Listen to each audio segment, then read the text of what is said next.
कहानी की शुरुआत एक हवाई जहाज से शुरू होती है जिसमें 6 आदमी बैठे कहीं जा रहे थे।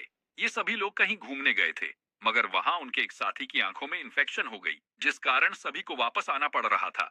जहाज एक समुद्र के ऊपर उड़ रहा था और खराब मौसम के कारण पायलट रास्ता भटक गया था। पायलट का नाम मैक्स था। दोनों को समझ नहीं आ रहा था कि कहाँ जा रहे हैं, क्योंकि उन्हें सिर्फ समुंदर ही समुंदर नजर आ रहा था। इसी समुद्र में एक ऐसा टापू भी था, यहाँ सिर्फ लड़कियां ही रहती थीं। ये सभी लड़कियां जवान और बेहद प्यासी थीं, क्योंकि टापू पर कोई भी उनकी प्यास बुझाने वाला नहीं था।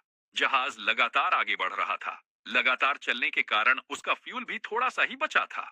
जहाज को दिशा दिखाने वाला मीटर भी खराब हो चुका था और उसका रेडियो भी काम नहीं कर रहा था। कैब को पता था कि जहाज ज्यादा देर नहीं उठ सकता, इसीलिए वह उसे कहीं ना कहीं लैंड करवाना चाहता था। इसी बीच मेसन नाम के आदमी को एक टापू नजर आता है, जिसके बाद कबी ने टापू पर ही लैंड करने का फैसला कर लिया। वैसे यह वही टापू था जिस पर सिर्फ लड़की रहती थी। जहाज जैसे ही टापू के ऊपर पहुंचता है तो दो लड़कियों को उसके बारे में पता चल जाता है। देखते ही देखते जहाज समुद्र में उतर जाता है और उसे देखकर कुछ लड़कियां किनारे पर पहुंच जाती हैं। जहाज पानी में तैरने लगा था और वह तेजी से किनारे की तरफ बढ़ रहा था। लड़कियां छुपकर जहाज को देखने लगी थीं और उनके देखते ही देखते जहाज किनारे पर पहुंच जाता है। किनारे पर आते ही सबसे पहले रोमी नीचे उतरता है और उसके पीछे पीछे नॉर्मन उतरता है। नीचे उतरते ही रोमी आसपास देखने लगा।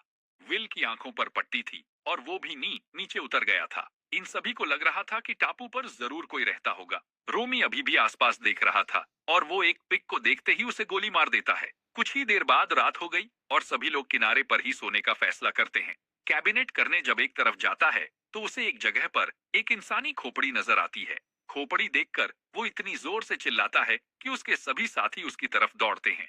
खोपड़ी देखकर सभी को लगा कि इस टापू पर जंगली हो सकते हैं और उन्होंने ही किसी को मारा होगा।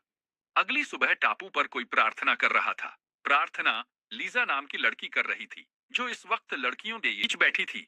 लीजा अपनी देवी को कह रही थी कि टापू पर कई आदमी आ गए हैं और तुम ही उनसे हमारी गुफा बचा सकती हो। लीजा लड़कियों के ग्रुप की लीडर थी और उसके ग्रुप की सभी लड़कियां डरी हुई थीं। उधर मेसन और मैक्स एक टीम बनाकर पीने का पानी ढूंढने लगे थे। एक टीम नॉर्मन और रोमी ने भी बना ली थी। ये दोनों भी पीने का पानी ढूंढ रहे थे। जहाज में सिर्फ कैबिज ही बचे थे। दोनों अभी बातें कर ही रहे थे कि इसी बीच एक जंगली उनके पास आता है और कैब उसे देखते ही गोली मार देता है। उधर मेसन और मैक्स आगे बढ़ रहे थे कि इसी बीच उन्हें एक फ्लैश गन का धमाका सुनता है। यह धमाका कैब ने डर कर किया था, क्योंकि उसने एक जंगली को मार दिया था। इसी बीच मेसन और मैक्स की नजर एक लड़की पर पड़ती है। लड़की डर कर भाग रही थी, क्योंकि उसके पीछे एक जंगली लगा हुआ था। लड़की की नजर जैसे ही दोनों लड़कों पर पड़ती है तो वह डर कर दूसरी तरफ भागने लगती है। मेसन भी लड़की के पीछे भागने लगा, जबकि मैक्स गोली चलाकर जंगली को मार देता है। लड़की लगातार भाग रही थी। मेसन उसे पकड़ तो लेता है, लेकिन वो उसे काट कर फिर से भाग जाती है। दूसरी तरफ नॉर्मन और रोमी ने भी एक लड़की को देख लिया था। इससे पहले कि वो उससे कुछ बात कर पाते, लड़की उन दोनों से डरकर भाग जाती है। उधर मेसन और मैक्स एक जाल में फंस गए थे। यह जाल लड़कियों ने ही उन पर फेंका था और उन्होंने दोनों को घेर लिया था। लीजा दोनों को मारना चाहती थी, लेकिन माया आकर कहती है कि इन दोनों ने उसे जंगली से बचाया है। माया की बात सुनकर लीजा की टीम चली गई, जिसके बाद माया जाल काटकर भाग जाती है और दोनों लड़के बाहर निकल आते हैं। उधर नॉर्मन और रोमी उसी जगह पर पहुंच गए थे। यहाँ कुछ देर पहले लीजा प्रार्थना कर रही थी। मेसन और मैक्स जहाज के पास पहुंच गए थे। वो जैसे ही अंदर जाने लगते हैं, तभी उनके सामने जंगली की लाश गिरती है। लाश देखकर दोनों जल्दी जल्दी जहाज में आते हैं और कैबिज के बारे में पूछते हैं। इसी बीच लड़कियां उसी जंगली की लाश उठा लेती हैं, जिसे मैक्स ने मारा था। इसके बाद लीजा सभी लड़कियों से कहती है कि मेरी देवी से अभी अभी बात हुई है। देवी ने मुझे बताया है कि टापू पर भारी मुसीबत आने वाली है। लीजा की बात सुनकर सभी लड़कियां डर गई थीं। रात को सभी लोग किनारे पर ही सोते हैं। अगले दिन सुबह होते ही कैब उसी जंगली की कब्र तैयार करने लगा, जिसे उसने गोली मारकर मार दिया था। इससे पहले कि वह पूरी कब्र तैयार कर पाता, उसके सामने लीजा की टीम आ जाती है। लड़कियों को देखकर सभी हैरान हो गए। लीजा उनसे जंगली की लाश मांगती है और वो उसे लाश दे देते हैं। लड़कियां जैसे ही लाश लेकर जाती हैं, तो मैक्स सभी से कहता है कि हमें लड़कियों से दोस्ती कर लेनी चाहिए ताकि वह हमारी मदद करें और हम उनकी मदद लेकर यहाँ से निकल सकें। मैक्स की बात सभी को पसंद आती है। सभी इस टापू से निकलना चाहते थे, मगर ना तो जहाज में ज्यादा फ्यूल था और ना ही दिशा दिखाने वाला मीटर काम कर रहा था। बस इन्हीं कारणों के कारण सभी इस टापू पर फंस गए थे। नॉर्मन को भी मैक्स की बात पसंद आई थी। जहाज में से कई बर्तन और कपड़े उठा लेता है ताकि लड़कियों को तोहफे में देकर उनसे दोस्ती की जा सके। जल्दी ही रोमी, मैक्स और नॉर्मन लड़कियों की तरफ बढ़ने लगे। रास्ते में उन्हें उन्हीं दो जंगलिया की लाशें दिखती हैं जिन्हें कैब और मैक्स ने मारा था। लाशें एक जगह पर टांगी हुई थी। तीनों को लगा कि लड़कियां उन्हें डराना चाहती हैं, मगर यह तीनों लाशें देखकर भी नहीं डरते और चुपचाप लड़कियों की तरफ बढ़ने लगते हैं। रोमी और नॉर्मन ने एक लड़की देखी थी और वो उसी तरफ जा रहे थे। जल्दी ही तीनों उसी जगह के पास पहुंच गए। यहाँ लड़कियां प्रार्थना करती थीं। वो जैसे ही यहाँ आते हैं, तभी लड़कियां उन्हें घेर लेती हैं। तीनों को यहाँ देखकर लीजा बिल्कुल भी खुश नहीं थी। नॉर्मन लीजा से कहता है कि हम दोस्ती करने आए हैं। इतना कहकर वो उनके सामने कपड़े और बर्तन फेंकता है। नॉर्मन लीजा से कहता है कि यह सब कुछ तुम्हारे लिए है। उसकी बात सुनकर लीजा कहती है कि हमें तोहफे नहीं चाहिए। लीजा की बात सुनकर तीनों चुपचाप चले जाते हैं, लेकिन तोहफे वहीं छोड़ जाते हैं।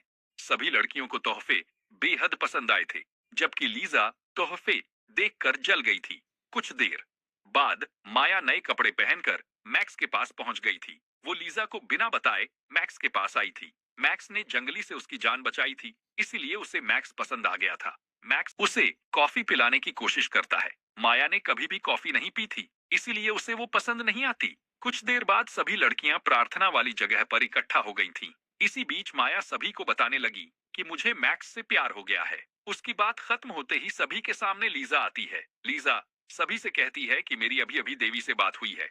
देवी ने कहा है कि हमें लड़कों से दोस्ती करनी चाहिए और उनकी मदद से जंगलिया को खत्म करना चाहिए। लड़के जब जंगलिया को मार देंगे तो हम लड़कों को भी मार देंगे।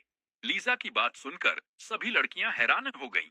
सभी लड़कियां लड़कों से दोस्ती कर अपनी प्यास बुझाना चाहती थीं, मगर लीजा की बात सुनकर सभी लड़कियां दुखी हो गई थीं।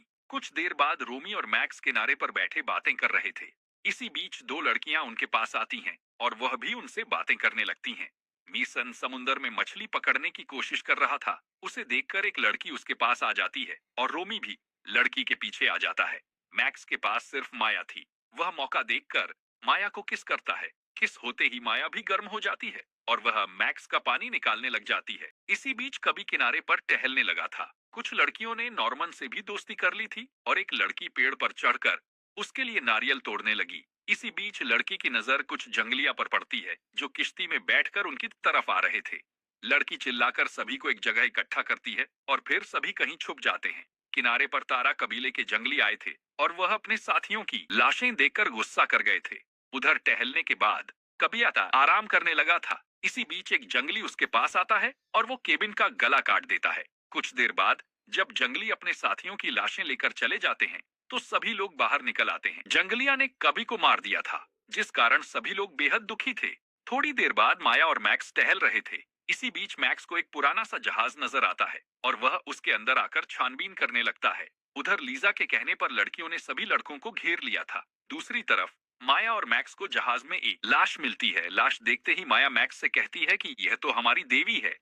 लाश देखकर वह बाहर आ गई और फिर मैक्स को बताती है कि लीजा हमसे झूठ बोलती रही कि देवी जिंदा है और सिर्फ उसी से बातें करती है। माया की बात मैक्स को अजीब लगी, इसीलिए वह फिर से जहाज में आकर छानबीन करता है। छानबीन करते करते उसके हाथ एक डायरी लगती है। डायरी में जो कुछ लिखा था वो कुछ इस तरह से था। कई साल पहले एक देश में इतनी भयानक लड़ाई लगी थी कि लोग घर छोड़कर भागने लगे थे। इसी देश में मारिया नाम की सिस्टर छोटी लड़कियों का अपनी लड़कियां लेकर जहाज में भागती है। रास्ते में मौसम इतना खराब हो जाता है कि जहाज बेकाबू होकर एक टापू पर गिर जाता है। इस घटना में लड़कियां बच गई थीं, जबकि मारिया का झप टूट जाता है और जहाज का पायलट मर जाता है।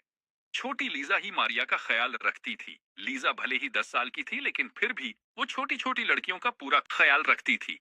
जैसे जैसे लीजा बड़ी होने लगी तो वह खुद को ही लड़कियों की लीडर मानने लगी। कुछ सालों बाद मारिया की मौत हो जाती है, जिसके बाद लीजा ही लड़कियों की लीडर बन जाती है। वो लड़कियों से झूठ बोलती है कि मारिया देवी है जिसने हमारी जान बचाई थी। इसी के साथ ही वो पुराने जहाज में भी किसी को नहीं जाने देती थी। वो लड़कियों से झूठ बोलती थी कि देवी जहाज में जिंदा है और वह सिर्फ मुझसे ही बात करना पसंद करती है। पूरी डायरी पढ़कर मैक्स समझ गया कि लीजा सिर्फ फिरी लड़की है। इसी बीच उसे दिशा दिखाने वाला मीटर भी मिल जाता है। उधर लड़कियां सभी लड़कों के हाथ बांध रही थीं। लीजा ने उन्हें तारा कबीले के हवाले करने का फैसला कर लिया था ताकि कबीला लड़कियों पर हमला न करे। इसी बीच मैक्स सबके सामने आकर लीजा की पोल खोल देता है, जिसके बाद लड़कियां लीजा को मार देती हैं। अगली सुबह सभी लड़के लड़कियां टापू से निकलने वाले थे। मैक्स के पास दिशा दिखाने वाला मीटर था और मीटर बता रहा था कि पास ही एक टापू है।